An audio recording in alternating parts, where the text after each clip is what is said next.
Dan Illman, Mike Beer taking a peek back at the Grade 1 Awesome Again, a major prep for the Breeders' Cup Classic won by the controversial Medina Spirit. Let's watch Medina Spirit dominate this field in the Awesome Again from start to finish. He goes right to the front, Mike, and he really makes this field pay, and he looked a lot more comfortable than he did when he won the Shared Belief in his first start since being beaten in the Preakness. He was way more settled and way more focused and way more impressive.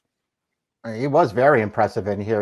He was able to get easy control of this pace, though, Dan. Heading to the first turn, nobody else really goes. It felt like, I realized that Stiletto Boy, the 4 is 50-1, but he didn't go. It seemed like the horse down on the rail, Tis a Magician, was going to be a speed, but he wasn't fast enough to get there, and he winds up on the outside trying to track Medina Spirit, but he's just no match for this horse. So I think you're right, Dan. It feels like he took a pretty big step forward here. We see sitting in third on the outside, Tis a Magician, a horse that to me is more like a marathoner, a horse that wants a mile and a half. I'm not even sure a mile and a quarter or a mile and an eighth against top class horses is his bag. He sits third in here, an even fifth place finish. He was 5-1 in the Awesome Again. Is that sort of an indictment against this field as a whole? Well, it's not a very strong field, that's, for certain. And, whatever, horses that it felt like maybe could be factors in this race, were either coming off of layoffs or maybe just didn't run their best race in here. All those things sort of maybe conspired to making Medina Spirit a really impressive winner. That being said, this horse is actually pretty good. And when he's able to get to the front in his races, he is not an easy horse to get by. That's not going to come into play here, Dan. They cannot get near him in the stretch. He was a game performer all the way till about the 3/16 pole, but right at this point, it's all Medina Spirit, just confidently ridden by John Velasquez on his way to a convincing win and a career best 107 Beyer speed figure. Stiletto Boy, the only other 3-year-old in the race, as you see, 54-1. Kent DeZormo gave this horse a very nice trip, Mike, just no match for Medina Spirit. Yeah, no match at all. He sat a perfect trip right in behind the winner on the lead all the way. DeSormo was trying to keep him in the race around the second turn. This horse didn't even have enough to close the gap at that point. He was no match through the stretch, but, when nobody else runs in the race, you could be second at 54-1.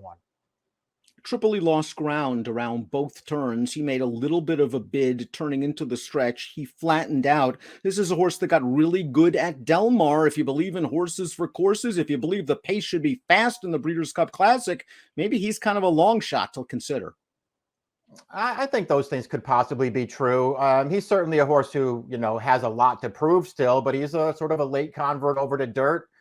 He seems to have handled it pretty well. He did win the Pacific Classic at 1.25 miles with a solid figure. I suppose all those things make him a little interesting heading into the Breeders' Cup.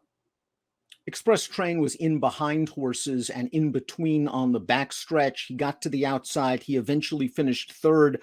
I thought all in all, it was a useful effort for Express Train, but he's the kind of horse to me that's always been useful, not exactly a Breeders' Cup Classic type. Yeah, I sort of agree with you. He's another one, though, who I do feel like will stay the distance. I guess that could certainly help him. It does sort of feel like this is a Breeders' Cup Classic. It feels like it's shaping up as a race with a lot of pace, and that could certainly help Express Train. He's run a race or two that would give him a chance, Dan. He's a real plodding, kind of grinding type of horse, too. So if there's a fast pace in front of him and he can work out a clean trip, he could come running at the end. Idle has a ready-made excuse already for this race simply because it was his first start off of a long injury-induced layoff. He showed ability earlier this year, especially at 1.25 miles, and if the connections opt to go in the Breeders' Cup Classic, it's a similar situation as horses like Express Train and Tripoli, a situation where he's going to get some pace. He's going to be coming into this race Idle at least second off of a layoff, but did you need to see more? Was this enough of a prep to get him sharp for a race like the Classic? Boy, I'd be concerned. This horse, whether you felt like this was a spot for him to really be effective or not, following the long layoff and all that, he just didn't run at all in this race. He was last all the way around the track. He only got by those 2 horses at the end because they completely stopped running.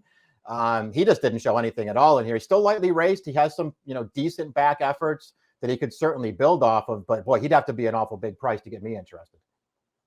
Here's the horse card for Medina Spirit. The Kentucky Derby win still on the record right now. Never off the board from 9 lifetime starts. Comes into this race, the Breeders' Cup, that is, with a 107 victory in the Awesome Again. Let's talk about that shared belief. The one and only prior time he ran at Del Mar, it was off of a long layoff. It was not the greatest field. It looked like it wasn't the most convincing win from Medina Spirit. Did he simply need that race and Baffert was using it just as a comeback and was running an 80% fit horse? Or maybe, just maybe, if you're looking for a knock against him going into the Breeders' Cup, maybe he doesn't love Del Mar as much as he likes these other tracks? I guess that could be true. I tend not to look at races that way. Personally, I just feel like this horse has moved around enough and run well enough that I'm not going to, sit here and suggest that he can't handle a certain surface. At the end of the day, he won the shared belief and he won it clear at the end.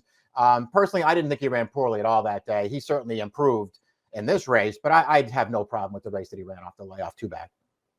Here are the payouts for the Awesome Again. Medina Spirit, favored winner, $4.60 for Bob Baffert. Stiletto Boy makes your exacta 54-1, by far the longest shot on the board. Runs second. That $1 number paid $83.30, and it's on to the Breeders' Cup for Medina Spirit, where there might be some other speeds waiting for him.